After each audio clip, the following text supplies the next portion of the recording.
Hi, it's me again with Corel Draw Tips and Tricks, and I just heard from somebody, a viewer, subscriber.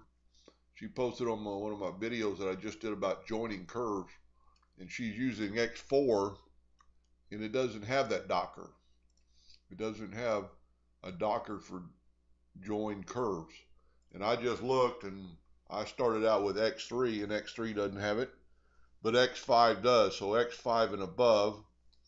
So if you have X4, and you know who I'm talking to, because I'm going to post this video on the reply, you'll have to do it the old-fashioned way, which is draw boxes or draw lines, but boxes seem to, on this particular case, actually worked a little easier.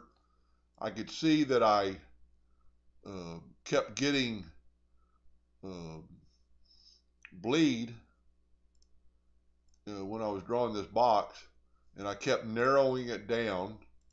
And I got smaller and smaller and smaller, and I'll show you what I'm talking about. I'll take this box away. Let's tell you what, let's do this. Let's set my nudge factor on about 5 inches. And let's take this box away for just a second. Take this one away for just a second. Then I'm going to try to color fill this. And you can see it bleeds through right there. So, or it leaks. So then I brought in the next box. Moved it over. Drew it. And it still bled. So I'm narrowing down the search is what I'm doing. So now let's bring in this box, and I'm down to this node. And as I zoomed in, you can see it. It's overhanging. It looks like it's good, but it's not. So take your smart fill tool and fill it in, and when you get that, it's bled through that line, without a doubt. So if you have X5 and or X6 and or X5 and above, you could do what I did in the other video. But if you don't, you're going to have to do it this way. Just move that node around until that node's kind of in the center, and then do a test, and see, that time it worked. That time it's not bleeding through.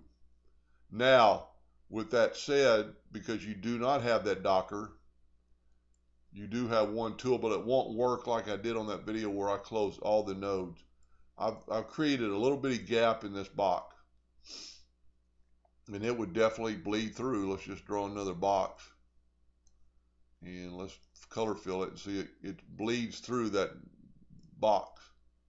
So now let's zoom in on our break, and with your shape tool selected, select both these, and right here it pops up, join two nodes. Now it's only going to join the two nodes, where the other one I joined all the nodes that were broken apart. It doesn't have a tolerance, but that will help you fix a break. Anyway, hope that helped a little bit, and thank you for watching.